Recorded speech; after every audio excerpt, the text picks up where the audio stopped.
Hey everybody, and welcome to another Thunderstorm, the podcast where we talk about all things gaming.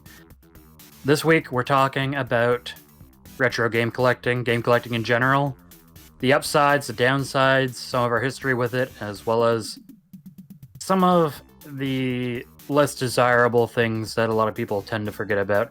I'm Rin, and joining me this week is Sliv. Hey guys, how's it going? And I think we're both, out of the Thunder Club crew, we're generally the ones that are more into hunting down some retro games. I think we both got started with retro gaming around the same time. I remember very early on adventures with going to a local game store in the town we were near at the time. Oh yeah. And getting our first retro consoles. Oh, I know I've told that story a whole bunch before, but like picking up that Genesis and Shaq Fu, best moment of my life.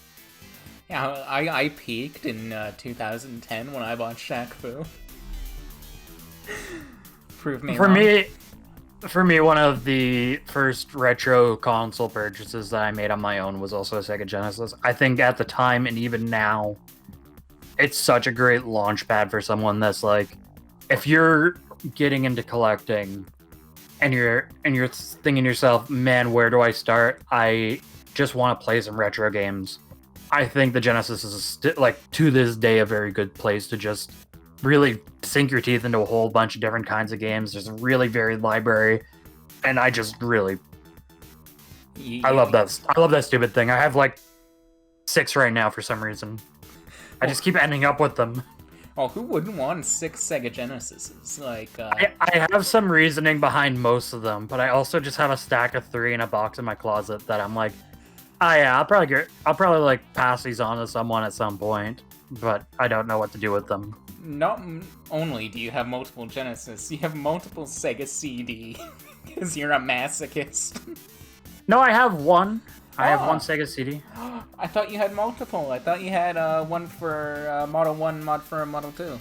No, I only have one for the Model 1. Oh. I do also... So, I have my Model 2, which I got very early on. Like, that was like my first retro game purchase when I was trying to get into retro gaming. I was really like... When we were young, we were both very much in the mindset of we wanted to play the old games. We were very inspired by Screw Attack and the AVGN and stuff, and wanted to play those really old games again.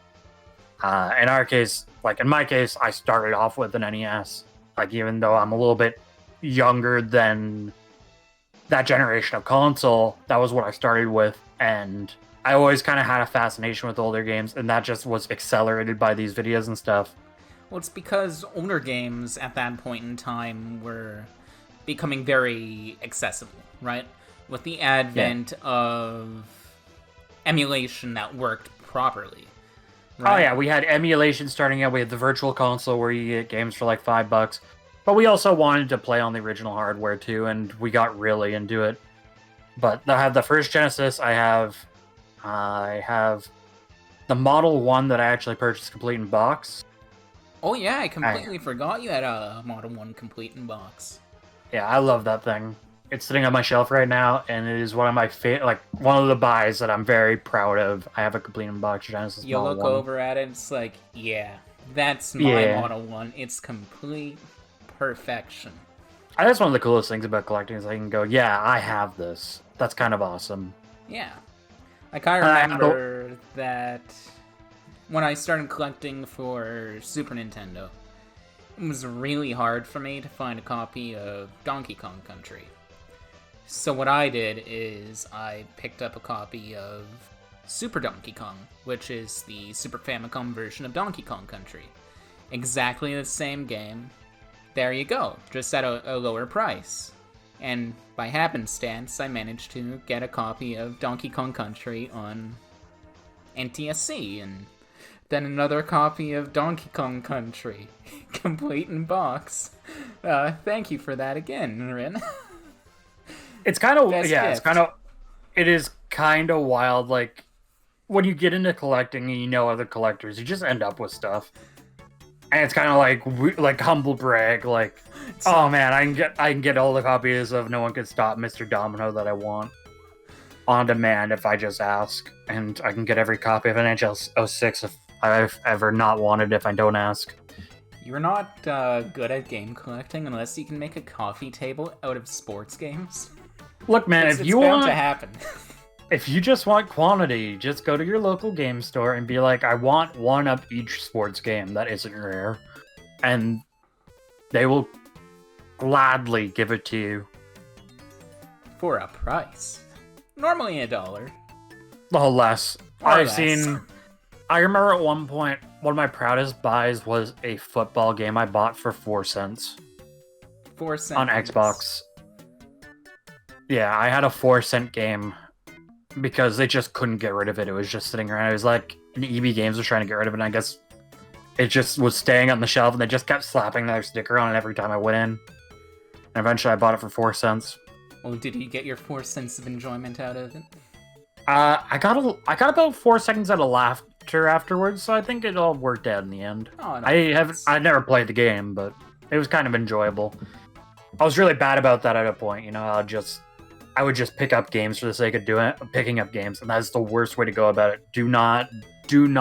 If you're listening to this and you're looking to pick up game collecting, don't just pick up everything you see, because you're just gonna end up wasting a bunch of money in the end. Yeah, only pick up what you're interested in or what looks cool. Like, even that's a stretch sometimes.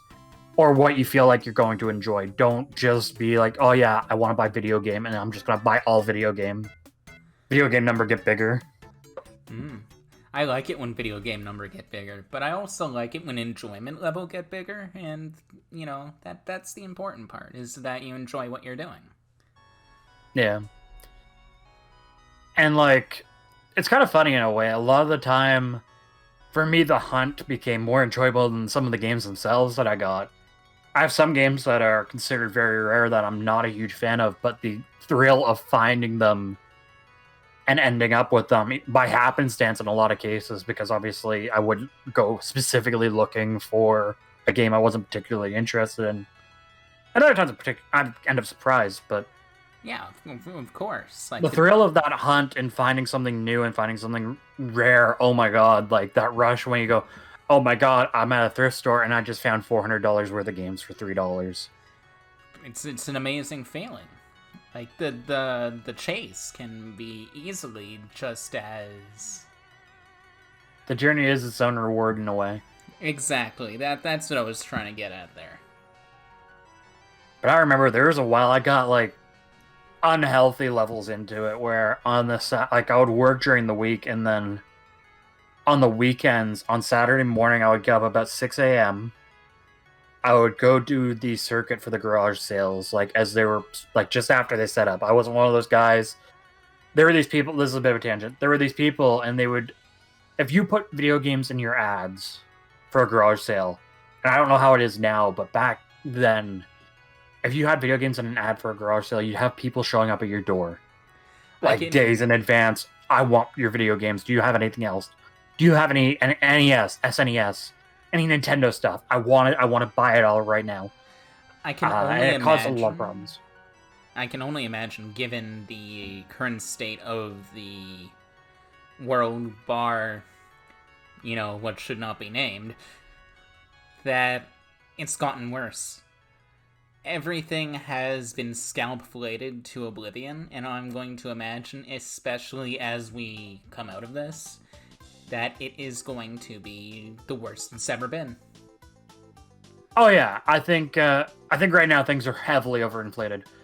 I'm not going to get into logistics of financials with video games too much, other than I think that a lot of the retro market's kind of ridiculous right now.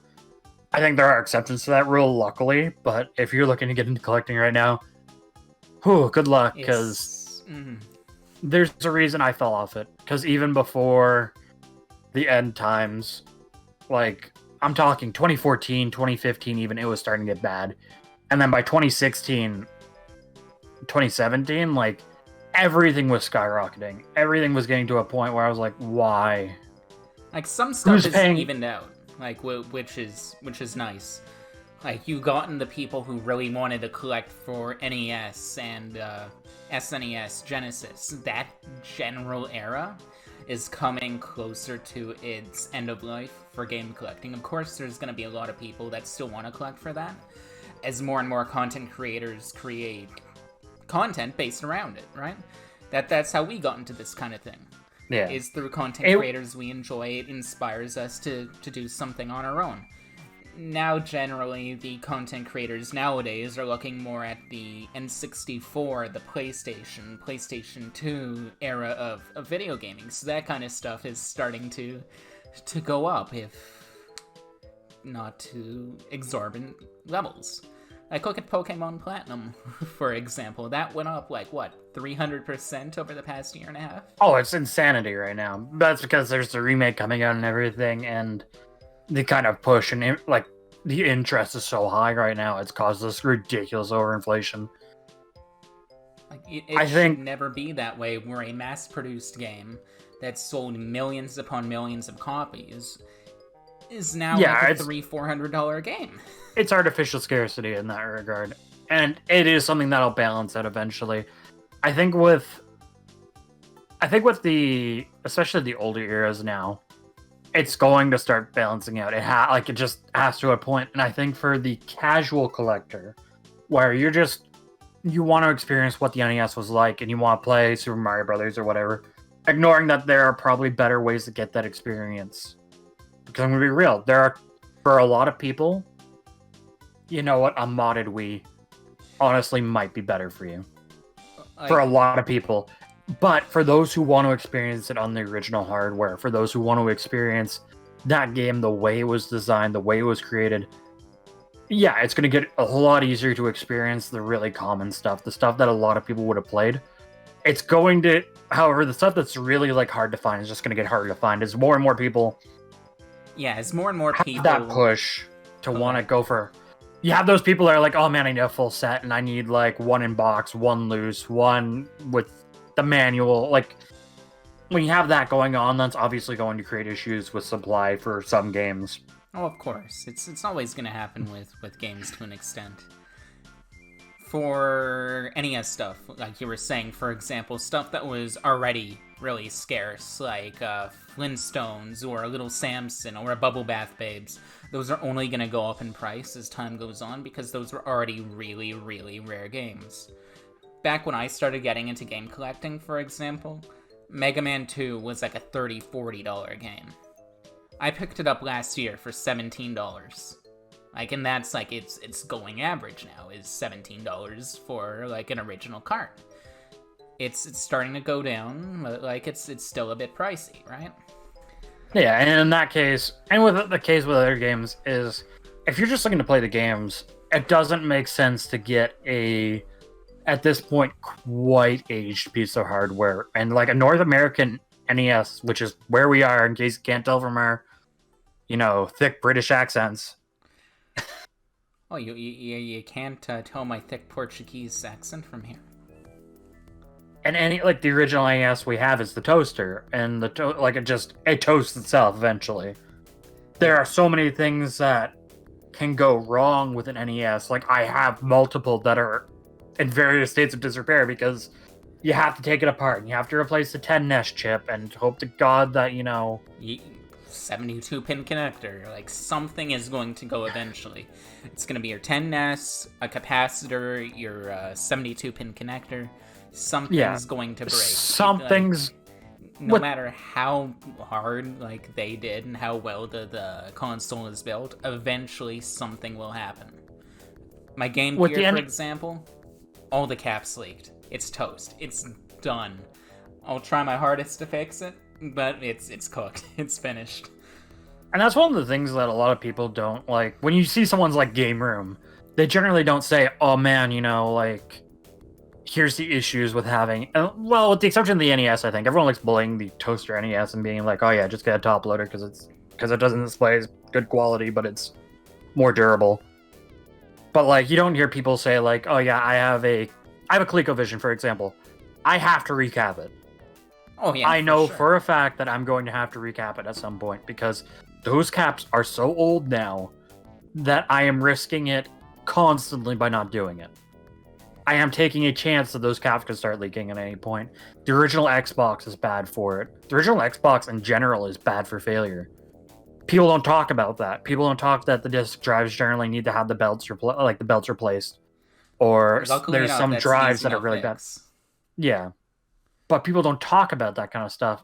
People go, "Oh man, I have every version of Xbox, the original Xbox ever made," or I have a fat PS2 where the disk drive just goes and then you're done. Like the system's basically a paperweight.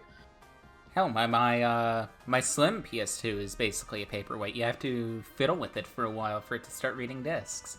Not that the laser's cooked, which very well it could get cooked within the next couple years, but it's because of the sensor when you close the lid. It just doesn't sense that the lid's closed. And some of that's so to an extent it's fun. That kind of stuff can be fun in its own right. Like I've replaced tons of parts on things, and it's a fun like a computer weekend project to restore something. I just love to, like, clean it up, like get rid of all the yellowing, clean out the inside, dust blast it, make sure it's working for hopefully years to come. Yeah, I think that's a lot of fun, but also like once again, if you're getting into collecting, you need to know that. You need to know going in like, hey, this isn't like if you're getting into certain things, it's going to be a pain in the ass sometimes. You're going to run into issues where, your TV can't display the output properly because it's one of those ones that it gets confused by a low quality signal, or the PS1 in particular is really bad with some games where it'll change the screen resolution depending on if you're in menus or not. Ew. That is a huge issue on a modern TV where if you change resolutions, the screen goes black. It'll go black for like 2 seconds and it will readjust. It's the So now biggest you're- pain in the ass. So now you have to ask the question, do I want to go for the true authenticity? Do I want the CRT? Now I gotta lug this 100-pound behemoth around with me everywhere. Like if I'm moving house, I gotta lug this behemoth with me. If I live on the 30th floor of an apartment building, I gotta get that up there somehow. And it might not, like if it's a big one, it's not fitting in the elevator. Oh yeah. And I'm gonna need another guy with me, and it becomes a huge deal. Whereas with a flat TV, you can just friggin' fit that thing anywhere. Yeah. Well, for the most part, depending on size. For the most part. And, I'm one of those guys, I have a CRT, and like there are answers for if you have a flat screen TV, you can get, but they're generally very expensive. They're generally very enthusiast grade for the stuff that actually works. What, like a flat screen CRT? No, I'm talking about Frame Master, for example. Okay. Yeah, there are HD CRTs as well. I wouldn't recommend those particularly just because, once again, they're way too big. Oh, yeah. I think I have a CRT with composite, so one of these days maybe get a GameCube with composite, but that's gonna cost a lot of money. You mean component? Yeah, in cases, that's another issue you can run into where, the cables are very rare. The component cables for the GameCube are incredibly difficult to come across. Because they're, I believe, mail order only. So yeah, at least for the component cables, I believe. Yeah, so you can get every GameCube came with the composite cables, but you couldn't get the component cables very easily. That's something I liked with Nintendo, at least, is that they kept the same port going from N64 all the way to Wii for their composite cables. SNES. SNE. Oh, jeez. Wowzers. Yeah, that composite cable stuck around for a while. That's a nice composite However, what does suck is that they didn't all have the same, overall choice of outputs. So, yeah. With the original SNES, you had different variations on outputs, and this is, a really big nerd conversation, but RF, which is, the baseline for a retro console, or, anything you plug into a TV, it starts with RF. Yeah. And that is super low quality. Then you go up to composite. From there you go, and there's other stuff in there, but we don't care about that. There's S-Video, which is better than composite, but it's still eh. There's SCART, but that was more of a European thing. You can kind of get it set up over here, but you gotta get adapters, and it's kind of a pain in the ass. And you know what the biggest pain in the ass was? The port on the back of the Genesis, the Model 1. That was that weird-shaped sort of S-Video port, but then it goes into composite on the other end. Yeah. Yeah, that's the worst port design I've seen in my life. Other than, the whole Atari like, what is it, 5200, where you have to plug in the box and the power comes in one end and goes at the TV in the same end. Well, and you're stuck with... Yeah, that's... If you go really far back, you're into an issue where you just have the forks. Oh, yeah, the fork. Screw it into the back of the TV. Yeah, if you're really young... So really old TVs would have these two little screws, and you'd hook forks onto it, and you'd screw down the forks, and that would be how you got your video and audio. Mm-hmm. And it looked like garbage. And obviously, there's no support for that on a modern TV. You would need a CRT at that point if you're getting a Magnavox Odyssey. You can't do it on that.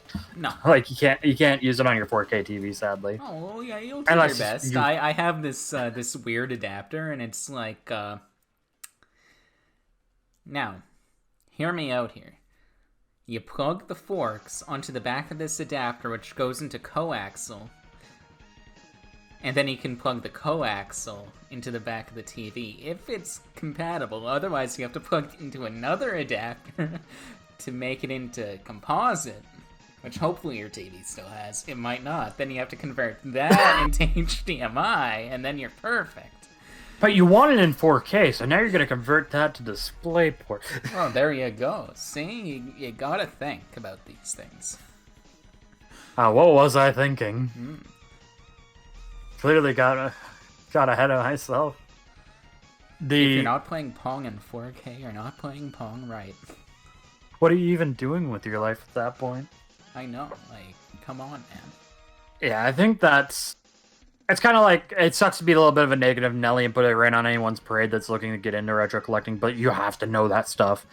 Like, don't go in blind. Do your research ahead of time, know what the common fit... And it also helps you when you're going to look at a console. If you go to look at the console and the guy, all right, it's an NES, for example, and he already has it on, the game's playing, maybe turn it off, take the cartridge out, put it back in, turn it on, and see if it starts up right away. Because otherwise you might have one that has a bad pin connector, bad chip, and if it starts blinking blue, probably there's an issue. Oh yeah, there's probably an issue there. But there's also the possibility of for years to come that will still work, right? Yeah. It's the gamble. But you have to obviously, take a look at price point and like. Yeah, and look at price there. accordingly. If the guy's selling for $5, then it's worth it because you can fix it and it becomes a little project and you might learn something from it at the very least. So that way, it's still a net gain for you. Just so it's just to bring awareness to the fact that it's not as easy as just go buy all the retro things and then, oh my god, I am the most 80s person ever. I am the retro collector guy. Praise me. Yeah, things have changed a lot over time, just because consoles are getting older and more people and getting into collecting. And now there's even more people coming up that, they might not even grown up around these games because they saw it on YouTube. Someone play Super Mario Brothers. They saw their favorite freaking VTuber play Super Mario Brothers and swear at it. Hell, now, oh man, it's time to go get Super Mario Brothers and an NES. They could have gotten a Switch. They could have experienced the games the first time through Switch Online. Yeah, and maybe they want to. Wow, I really want that. That's cool. And yeah, it's awesome to see new people come to it, but obviously be aware of the issues that surround it, and don't fall for elitism. Don't fall for anyone saying, oh yeah, you have to collect this to be a real collector, or you have to go for a full set or something. Just collect what you want to enjoy. Exactly. And don't let anyone hold you back. If you want to collect honestly, if you want to collect original Xbox, ignoring all the stuff I just said earlier about the issues that they can run into, that is a great option if you just want to oh man, I want to try something that's a little bit older. Want to see what that generation had, because all the multi-console games are at their best generally on the original Xbox, and they're cheaper. If you want my recommendation, I would 100% recommend getting into original Xbox. It's a really cool console, and your friends can give you so many copies of NHL 06 and it'll ruin your life. Hell, original Xbox games are still supported to this date, to an extent on the, what is it, Xbox One X is the new one? Yeah, the Xbox One, or the Xbox Series X. Series X. Yeah, my bad. The Yeah, the Series X does have support for some original Xbox games through download, and I believe there's some available through Game Pass. I mean, the original Halo is playable in its original form still in the Master Chief Collection. Oh, yeah. And if you really hunted down a copy of Combat Evolved for PC, it does, with a little bit of help, it does still work, and you can play online still. Unfortunately, nowadays, game collecting is turning into a toss-up on if you know what you're talking about or not. Mainly the prevalence of fakes and reproductions nowadays. Hell, even corporations like GameStop are selling retro stuff again, but they're reselling fakes because they don't know they're fakes half the time. Like, fakes and reproductions, in my opinion, have a place. Oh, of course they have. If it's a game that, if it was a game that, go ahead. If it was a game that originally had an extremely limited run, it totally makes sense that, you know, the company doesn't exist anymore. No one has the rights to it. Maybe make a repro. Or it was a game that was never translated. It's never going to be translated. Make a repro there. Oh, of that course. Makes sense. The issue becomes when you false label it. When you're saying, oh man, I'm selling Pokemon Ruby for $15. Oh, the worst is when they sell it for, like, market value or over market value. Oh, yeah. And they don't know it's a fake. But then, like, you get a fake in the mail. Yeah, you get a fake in the mail. That's the worst feeling. You thought you were paying for something real, and you got something that was false. There are things that you have to kind of look out for in times like that, right? Is the price too good to be true? Like, if you're fine with a reproduction, that's fine. There's nothing wrong with having a reproduction. It's the same idea as having a computer with ROMs, or having like a Raspberry Pi emulation station. But like, if you feel like you're buying the real thing and you don't get the real thing, you feel cheated. Oh yeah, that's one of the big things, is that there's always someone looking to take advantage of someone that isn't. I'm not trying to dissuade someone from getting into retro game collecting, because it's super interesting and it's super fun. But there are always people looking to prey on those that don't know what they're getting themselves into. And it's such a shame, honestly. Combined with the scalpers, too. There are people that'll just, you know, they'll decide, hey, all of a sudden, you know, Sonic and Knuckles collection on PC is a $200 game, and I'm going to buy all of them, and I'm going to put them up at $200. Ew. All of us, like, that could happen. It could. And that is something that does happen in some cases. Or someone sees that a YouTube video went viral, and that video is talking about a game that, you know, it's worth $5. All of a sudden, that game's a $20 game, or a $30 game, or a $100 game. It's kind of insanity, and it really sucks for the people trying to get into something, especially if it doesn't have a release elsewhere. Now, what would you say is the coolest thing you have? The coolest thing I have. Or rarest? Rarest? If we're talking about money-wise, the rarest thing I have is a mint condition box and manual for Majora's Mask Collector's Edition. Like, it is beautiful, pristine condition. And it's something I feel proud to own. It's nice. Good deal on it.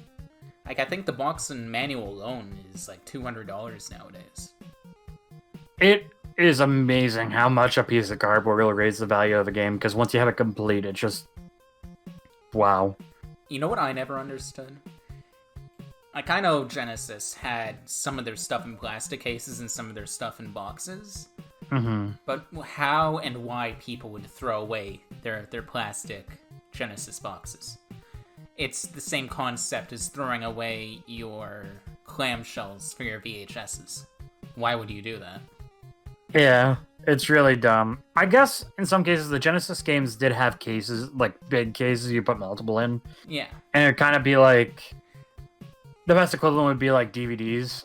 You know, there's always that one guy that throws away all the DVD cases. And they put it in the binder.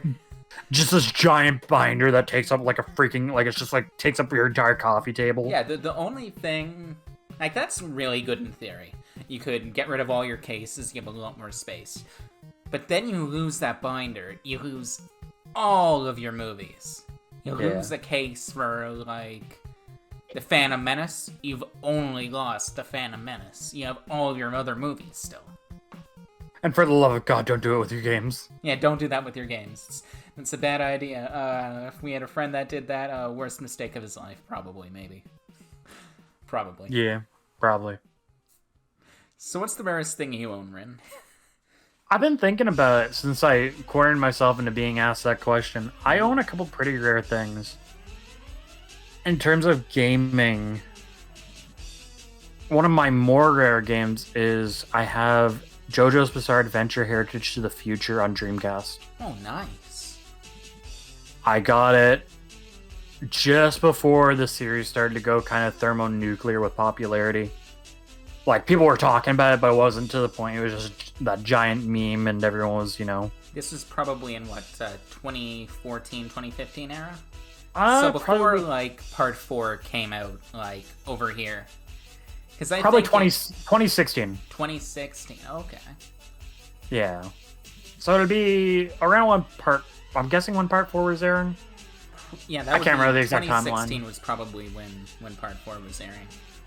Yeah, so I picked that up, and that one was a pretty good buy, I think. And I've had a lot of fun playing, and that's one of the big things. Is like, it doesn't matter if it's worth a lot of money to me. It matters more if I can enjoy it, and I'm going to enjoy what I have.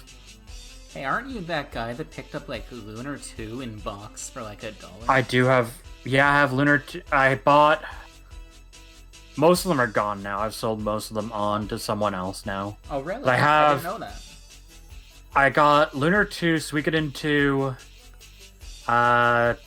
Tales of Destiny 2, and one other. I can't remember what the other one was. I've sold Suikoden 2 and Tales of Destiny 2 now. I passed them on because at the time I needed cash. You needed cash. You gotta do what you gotta do. I gotta do, right? Yeah. You gotta do what you gotta do, and I looked at my collection and went, look, these are awesome to have. I'm never gonna play them. Yeah, you're not the biggest JRPG guy.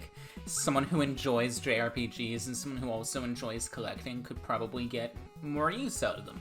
And sometimes that's the best thing to do. Don't hold on to things that you don't necessarily not enjoy having, but something that you feel that someone else could enjoy more given the circumstances. Oh, it was Grandia. That was the other one. Ah, Grandia. Of course. Yeah. I have a couple other rare PS1 games. I had Tragedy go on with my copy of Brave Fencer Musashi where it got damaged in a move. Ew. And I didn't realize until just before a recent move that the disc one was the main disc for it was just destroyed. It had come loose and just scratched all over the freaking tabs where it holds in place. Oh, that's... So I was just going through all my things and I went, oh great, this game's basically a nice display piece and nothing more, sadly. It was actually a bit of a tragedy. I felt kind of bummed. I still feel kind of bummed about it. It's still a little bit fresh. My ColecoVision is definitely worth something, but it's not really sought after. It was a cool gift I got, and I'm very happy that I have it in my life. Oh, I would be too. I was high-key jealous at a point where I was looking for an Intellivision to counter that with the voice synthesis module. Obviously the pinnacle of voice and video gaming. Absolutely. Mattel Electronics presents Thunder Club. The video game. The video game, yes. Coming soon to a theater near you. I also have a APF TV Fun, one of those Pong consoles. Oh. It's in box, but the box is demolished. Well, it's bound to happen after 40 or so years. Yeah, it's just every time I move it, more pieces just start crumbling in my hands. Like, oh god, this thing is just dying. It turns to dust. Yeah, it's literally turning to dust on a shelf right now. Obviously, I have some limited run game stuff, which just instantly skyrockets in value. Even if it takes 20 bloody years to show up. One of these days, you'll get your copy of Shantae, Rin. One of these days. One of these days. Not that I'm complaining or anything, but I'm complaining. It's been a year. Send your stuff, please, bro. I would like it. Yeah, it's kind of... It's just a humble brag part of the podcast where we just talk about really cool stuff. Yeah. I have. It's not worth much. I have a One Piece game that had a pretty limited print run for the 3DS, but it's garbage, so no one wants it. What is that? Unlimited World Red? No, Romance Dawn. Oh, okay. It covers the really early parts of One Piece, but it's just a really bad game. Nice. It's kind of funny. Anime games are either they're hit or miss because some of them can be worth quite a bit. A lot of the JoJo ones obviously are. Well, there's Just like, because... what, 4 JoJo games, though? Yeah. 4 or 5?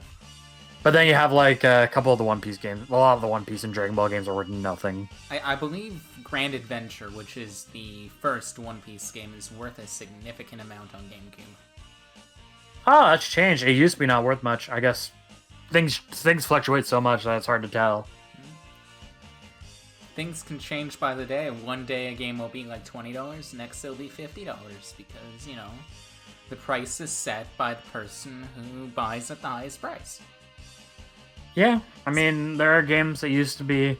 When I started, like, technically when we started collecting, it would have been 2009-ish. Yeah, 2009-ish, I'd say Even, is correct.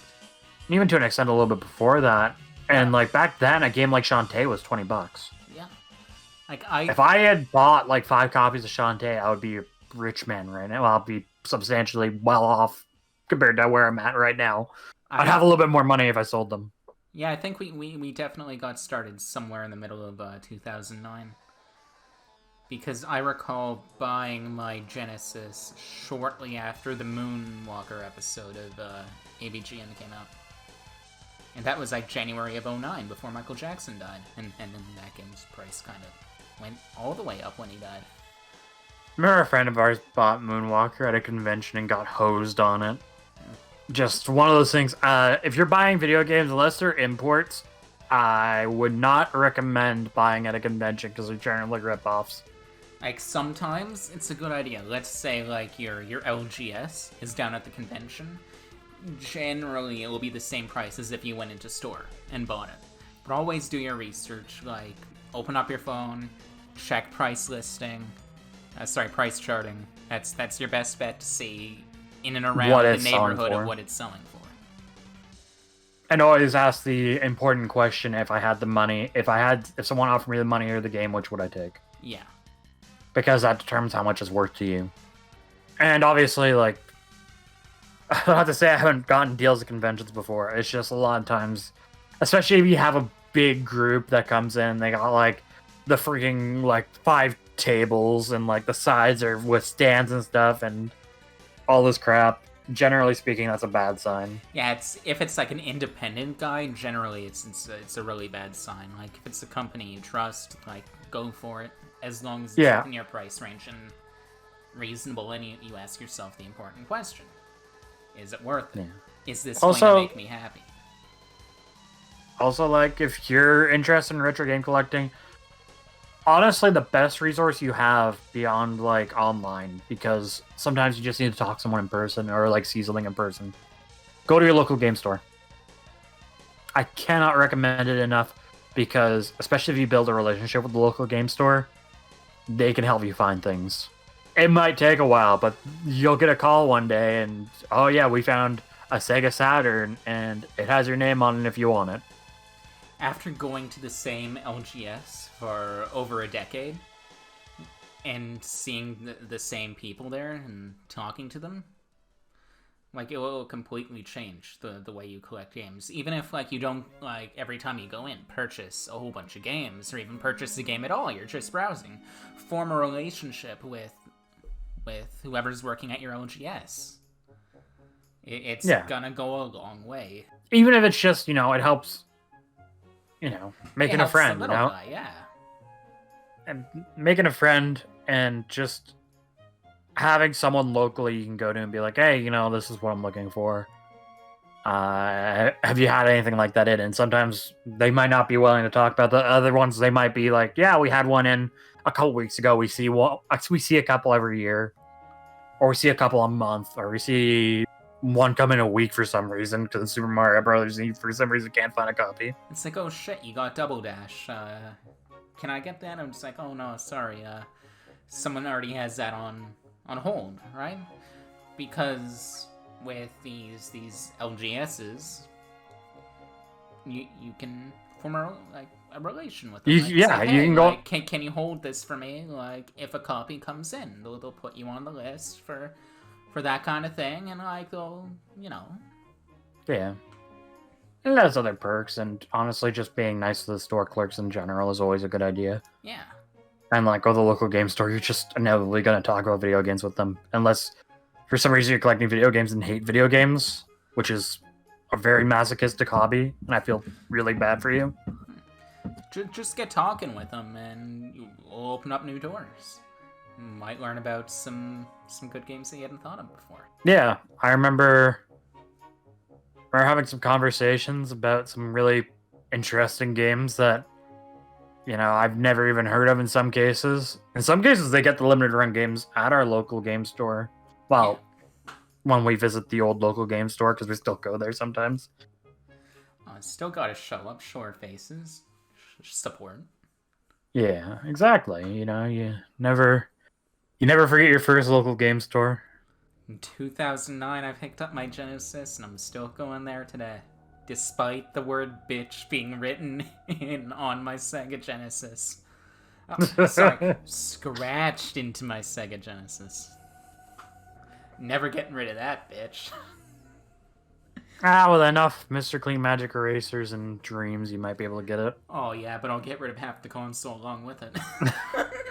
Just break the plastic off, bro. Who needs the plastic? It doesn't even have a shielding on the inside anymore. Actually, on that topic, every collector's different, and I know that a lot of people are perfectionists. I actually really like when a console isn't perfect. Like, cosmetically, I mean. Oh yeah, like, it has a history to it, right? You don't want to erase that. Yeah, I like learning the its, story. its memories.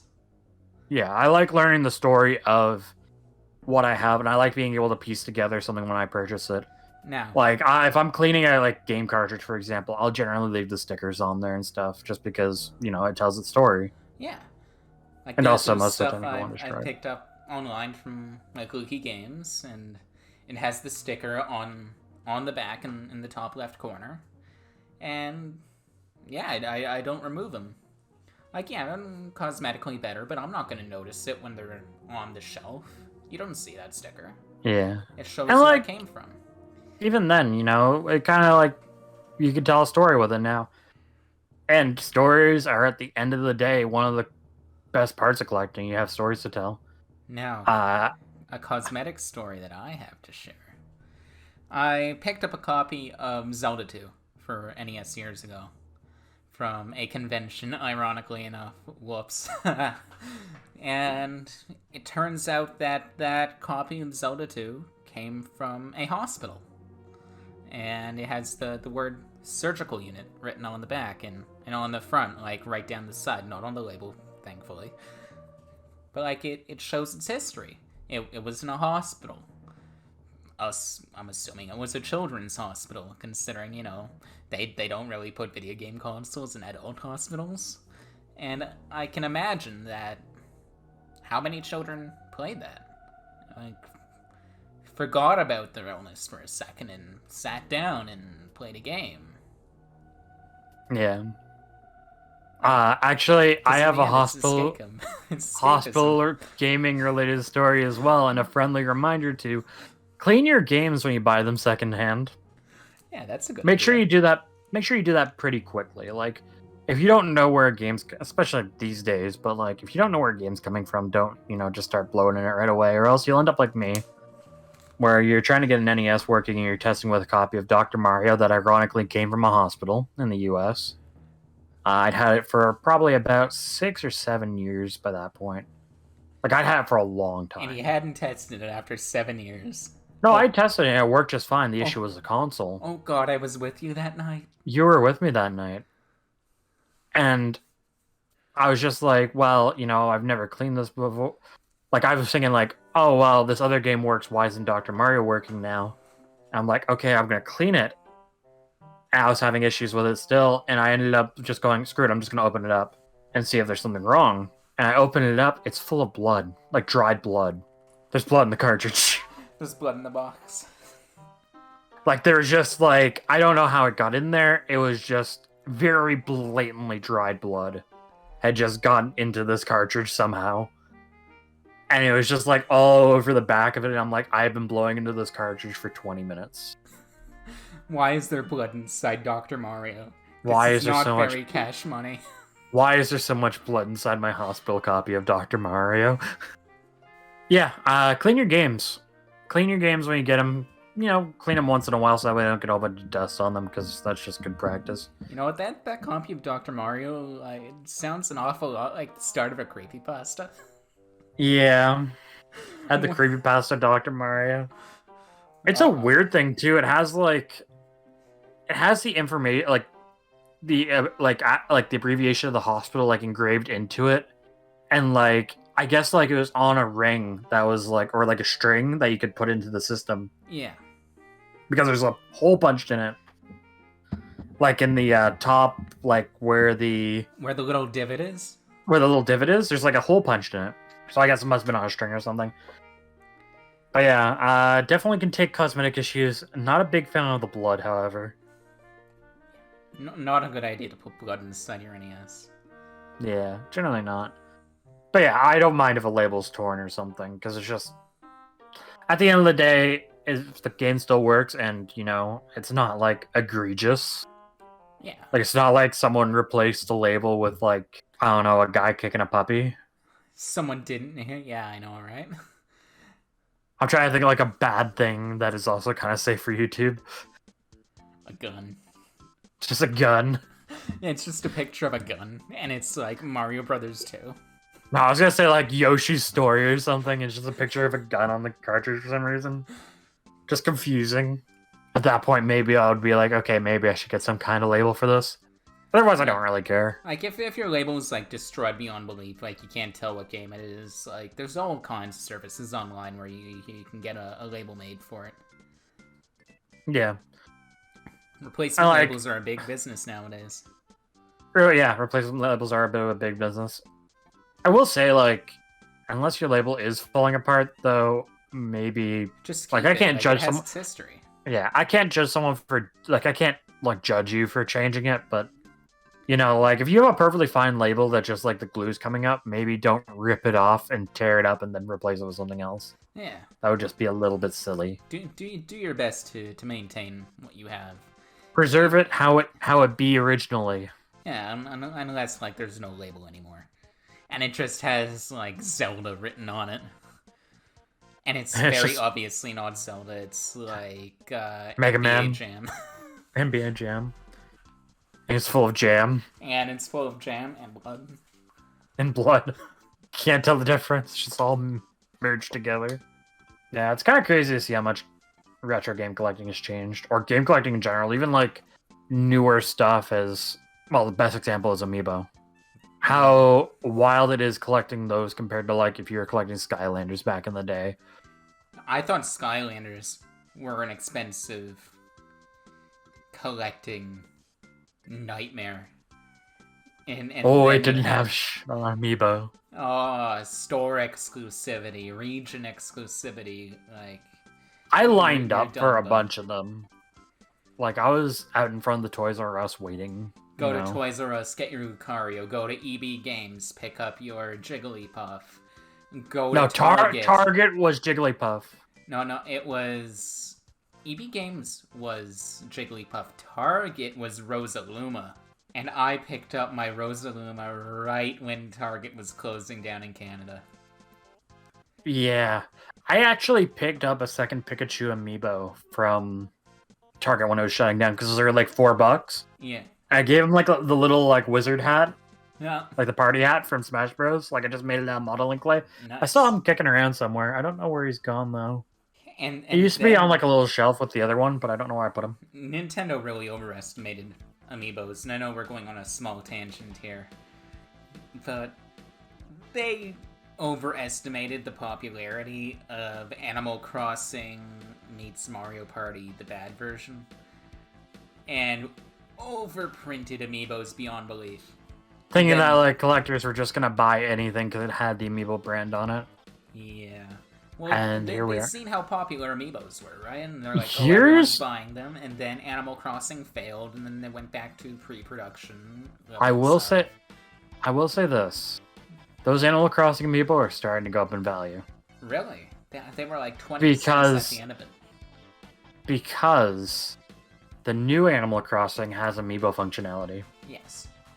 And that game was wildly successful. Right. And people want to be able to be visited by the animals that are in the amiibo. Well, it's the amiibo cards for the figures as well. Who's like not visiting from the figures? I thought the ones from the figures were characters that were like main characters already in the game, like Blathers and Isabelle. I believe you can have them visit like in the tents or something. I don't know, but on top of it, they're also good figures of those characters. They definitely are. I really like the version of Isabelle that came bundled with Amiibo Festival, the one where she's in like the red coat. What's funny is that it's the yellow one actually. And that came with Digby as well, I believe. Yeah, Digby. The funny thing is there's a summer version of Isabelle for Amiibo Festival, and that one's actually gone up in value. Yeah.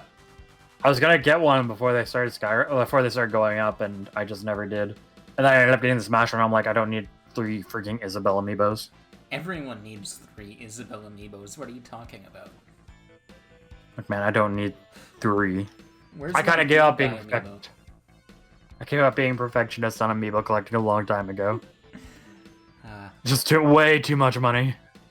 I have a near complete Smash collection, and I'm never gonna finish that Smash collection.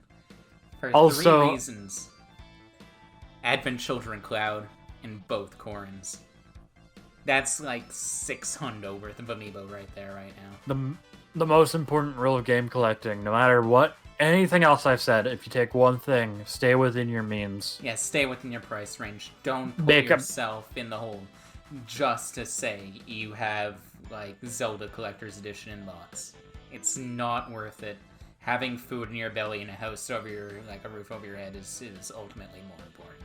Yeah, make a budget and stick to it. Don't be like, man, you know, I ordered like a dozen games this month and now I'm just screwed.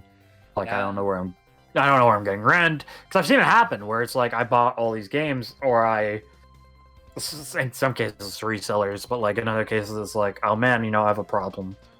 Some people get addicted to it because they're like, man, I went out thrifting and I spent like $500 this week.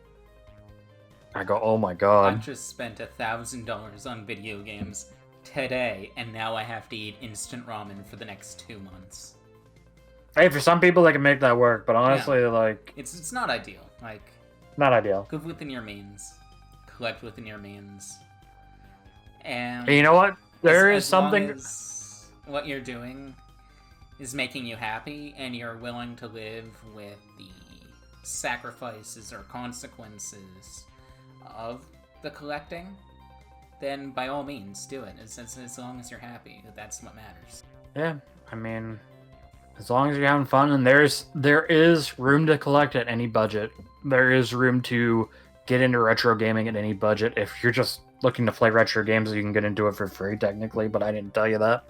There's always room to get into it. And don't let anyone tell you otherwise, for the love of God. So overall, I think if we take anything from this, just remember that retro game collecting should be fun. You should have fun with it. Don't let it consume your life. Don't let it consume your living space, for the love of God. I have games everywhere and it drives me insane sometimes.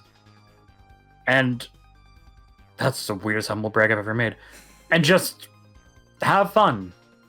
That's what it's all about. Have fun hunting. Have fun hunting with your friends. Have fun experiencing these games with your friends. And overall, just never stop enjoying it. Anyway, I've been Rin, and with me has been Sliv, and we are out of here. Remember to give us a like if you enjoyed us. If not, you can dislike us too. I'm not going to judge too much. Check out our Twitter. You can judge all you want. No one will ever care. Uh-oh. You can follow us on Twitter at THNDRCLUB, and check out our Twitch at twitch.tv/thunderclub. We swear we stream sometimes, but sometimes we have nothing there to prove it. Regardless, on YouTube, Twitch, or Twitter, we will see you guys next time. Bye. Have a good one.